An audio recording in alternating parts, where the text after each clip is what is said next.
सो hey guys, स्वागत है आप सभी का एक और नई वीडियो में। आज मैं आप सभी के लिए एक बार फिर से लेकर आ गया हूं कुछ बेहद ही ज्यादा खौफनाक कहानियां लेकर।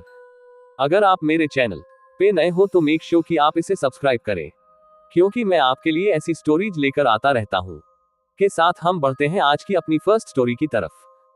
मेरा नाम सुरेंद्र कुमार चौधरी है और मैं बिहार के दरभंगा जिला का रहने वाला हूं। पेशे से मैं एक एनिमल हेल्थ वर्कर हूं और आप सभी से आज अपने साथ घटी एक आप बीती बताने आया हूं। ये घटना जो मैं आपको सुनाने जा रहा हूं, ये साल 2006 की है। पशु चिकित्सक हूं और साइंस भूत प्रेत जैसी चीजों को नहीं मानता, इसीलिए मैं भी इन चीजों पर यकीन नहीं करता था। हाँ, बट मैं साइंटिफिक वे में इन नेगेटिव एनर्जीज पर रिसर्च जरूर कर रहा था। कई लोग मुझे अपने साथ घटी घटना बताते थे, पर मुझे उनकी बातों पर यकीन नहीं होता था।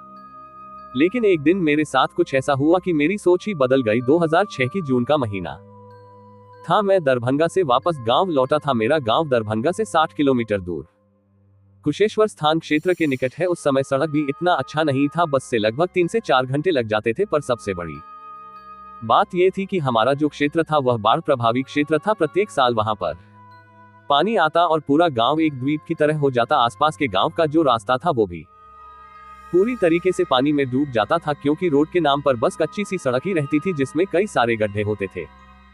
शाम को लगभग 6 बजे के आसपास तक मैं अपने घर पहुंच गया था। थकान होने के कारण घर जाने के तुरंत बाद ही मैं लेट भी गया। कुछ ही देर में मेरी आंख भी लग गई। 2 घंटे की नींद लेने के बाद लगभग 8 बजे के आसपास मेरे भाई ने आकर मुझे उठाया और बोला कि एक आदमी आया है आपसे मिलने के लिए।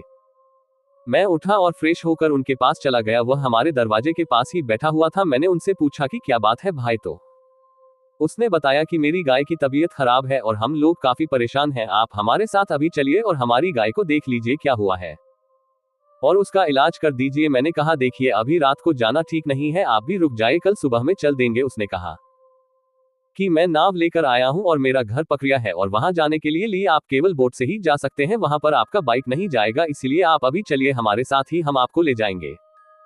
उसके बाद हम आपको वापस घर भी छोड़ देंगे। दरअसल उस दिन पानी काफी तेज था, कहीं बार टूट गया था। शायद पानी तेज से बढ़ रहा था। मेरे पिताजी ने मुझसे कहा कि पानी काफी तेज है, क्या करोगे, जाना है या नहीं। मैंने कहा एनिमल है वर्कर हूं, इनकी मदद करना जरूरी है, इसलिए मैं उनके साथ जाने के लिए तैयार हो गया। तैयारी करते करते रात्रि के 9 बजे बज गए। मैंने उस आदमी से पूछा कि आपका नाम क्या है, तो उसने अपना नाम रघु बताया। उसके साथ 2 और आदमी थे जो कि बोट पर बैठे हुए थे। बोट भी साइज में अच्छी खासी थी, लगभग 20 फीट के बराबर तो होगी। उसमें मशीन लगी हुई थी। मैंने रघु से पूछा तुम्हारे गांव पकरिया जाने में कितना समय लगेगा। उसने कहा आधा घंटा। समय का अंदाजा लगाते हुए मैंने सोचा 1.5 से 2 घंटे में तो घर वापस आ ही जाऊंगा, ज्यादा समय नहीं होगा और उनका काम भी हो जाएगा। लेकिन कहते हैं ना, जो होना होता है वो तो होता ही है। बोट पर हम लोग बैठ गए और उन्होंने बोट स्टार्ट कर दी और हम लोग चल पड़े। बोट काफी तेजी से आगे बढ़ रही थी। सनौली के पास एक पुल था, उस पुल के नीचे से मछली को पकड़ने के लिए जाल लगाया गया था। रात्रि होने के कारण हमको ये पता नहीं चल पाया और हम लोग तेजी से निकल गए और बोट के पंखे से जाल उलझ गया और बोट का पंखा जाम हो गया। इसके 1 किलोमीटर आगे चलने के बाद, यानी कहीं कोई चंद्रपुर के आसपास तक, बोट का इंजन बंद हो गया। मैंने रघु से पूछा ये क्या हो गया, तो उसने बोला देखते हैं क्या हुआ है। उन्होंने अपने एक आदमी से कहा कि पानी के अंदर जो देखा। उन्होंने अपने एक आदमी से कहा कि जाओ पानी के अंदर जाकर देखो क्या हुआ है। उस आदमी ने अपने कपड़े बदले और फिर पानी में कूद गया। उसने देखा कि वह मछली पकड़ने वाला जाल था, वो पूरी तरीके से पंखे में उलझा हुआ है और इस हालत में तो बोट का चलना नामुमकिन है। उसने ऊपर आकर यही बात बता दी। मैं तो फंस गया था, अब क्या करता। मैंने रघु से कहा जब तुम वापस आ रहे थे हमारे गांव तब तुमने नेट नहीं देखा था क्या। उसने कहा उस समय नेट नहीं लगा हुआ था, शाम को जरूर मछुआरे ने लगाया होगा। उसने कहा डॉक्टर साहब आप घबराए मत, हमारे पास पटवार है, उसे चलाते हुए लोग गांव तक पहुंच जाएंगे, लेकिन आज तो आपको रुकना ही पड़ेगा। हमने बोला ठीक है, पहले घर पहुंचे तो सही। हम तीनों लोग पटवार में चलने लगे। धीरे धीरे करके वह आगे बढ़ रही थी। तब उन 3 आदमियों में से एक आदमी ने इशारा किया कि वह क्या है। हम सभी ने उस ओर देखा तो हमने एक विशालकाय मछली सी देखी जिसकी लंबाई हमारी बोट के बराबर तक थी। वह तेज से हमारी ओर बढ़ रही थी। हमने रघु से पूछा अरे ये क्या है। रघु ने बताया जहां पर अभी हम हैं यह एक खेत ही है शायद, और यहाँ पर पानी 5 फीट से ज्यादा नहीं होगा, फिर इतना बड़ा मछली यहाँ पर कैसे आ सकता है। और सबसे बड़ी बात तो ये थी कि यहाँ पर जंगली पौधे इतने हो गए थे कि किसी आदमी का भी निकलना मुश्किल था। उसमें मछली नीचे आगे कैसे बढ़ पा रही थी। बोट के पास आकर उस मछली ने बहुत जोर से पानी को बोट हिलाया और बोट डगमगाने लगी और उसके बाद वो बड़ी सी मछली कहीं आगे चली गई। इस पर रघु, डॉक्टर साहब ये कोई साधारण मछली नहीं है, कोई शैतान है जरूर, आप सावधान हो जाए। उसने अपने नाविक से कहा कि पटवार तेजी से चलाओ, हमको निकलना है। लेकिन वह मछली हमारी बोट के चारों ओर घूम रही थी। हमारे पास एक टॉर्च था, उस टॉर्च को मैं उस मछली के ऊपर जलाया। तब मैंने देखा तो मेरे होश उड़ गए। उस मछली का पूरा शरीर बिल्कुल मछली जैसा ही था और उसका चेहरा एक लड़की का था जिसके बाल काफी बड़े बड़े थे। ये देखकर मुझे तो विश्वास ही नहीं हो रहा था कि यह मैं क्या देख रहा हूँ। हम बोट पर थे पर हमें लग रहा था कि हम कोई सपना देख रहे हैं। तभी रघु ने कहा कि डॉक्टर साहब आप सच कह रहे हैं, हमें रुक जाना चाहिए था, सुबह ही आना चाहिए था। अब हम लगता है सब मरेंगे, पता नहीं यहाँ से हम कैसे निकलेंगे। मैंने कहा फिक्र मत करो, शांत रहो तुम लोग, बस बोट को जल्दी जल्दी यहाँ से आगे करके निकालो, अगला गांव फुलटोरा है, वहीं पर रुकते हैं। पर दिक्कत की बात ये थी वो मछली हमारे ठीक आगे थी।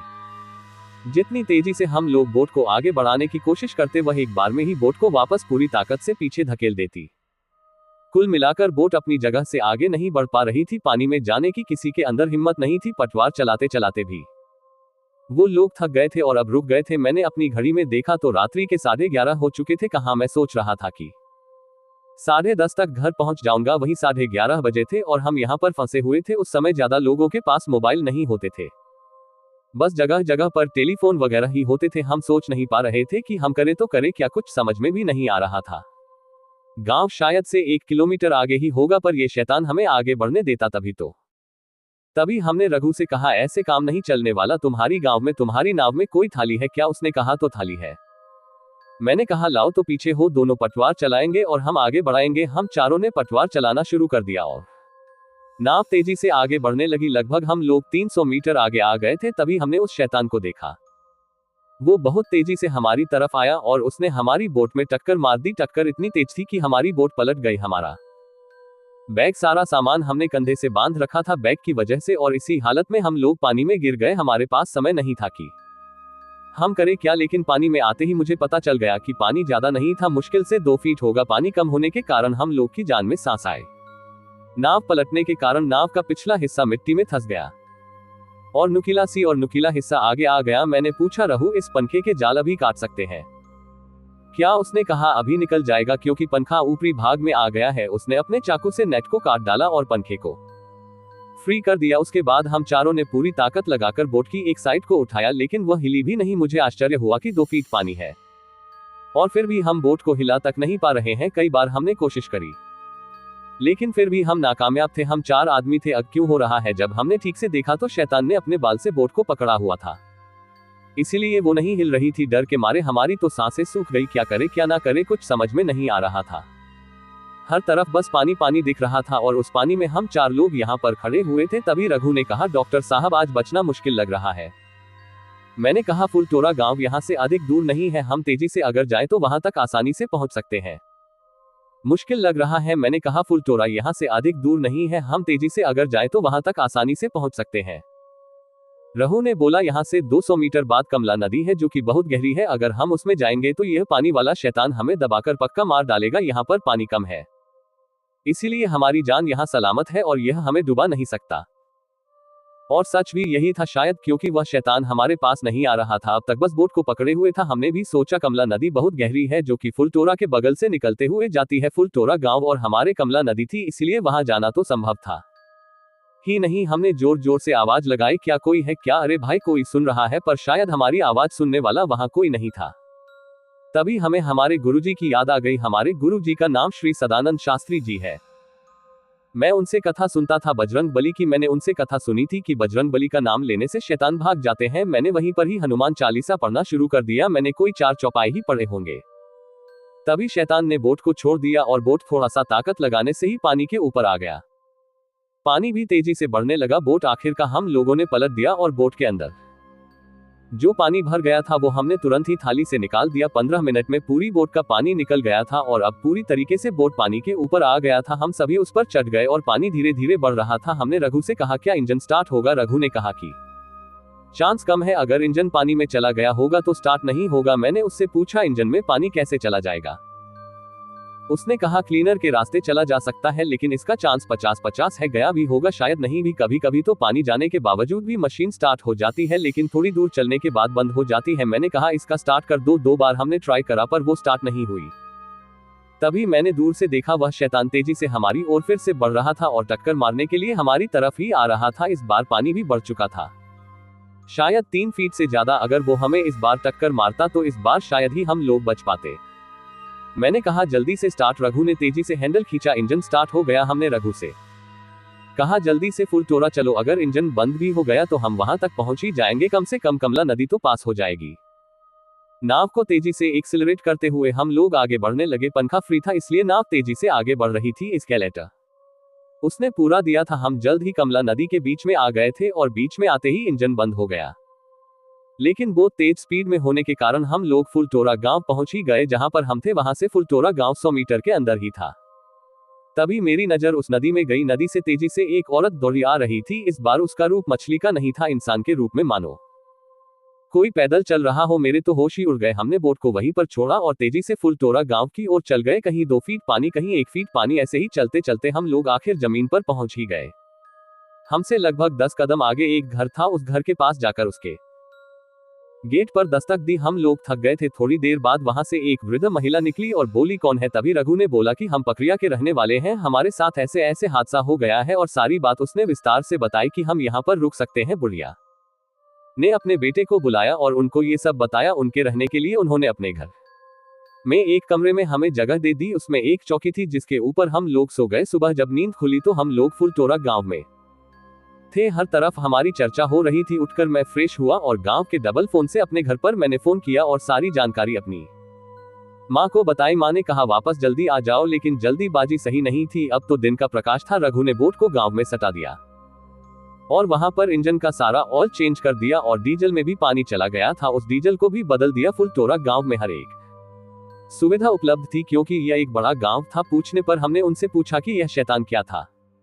तब सब लोगों ने बताया कि शैतान सब दिन नहीं दिखता, अमावस्या के दिन खास करके लोगों को नजर आ जाता है। अब तक वैसे किसी की जान का नुकसान तो नहीं हुआ है, पर हाँ, जिसने भी उसे देखा है वह बुरी तरह डर गया है।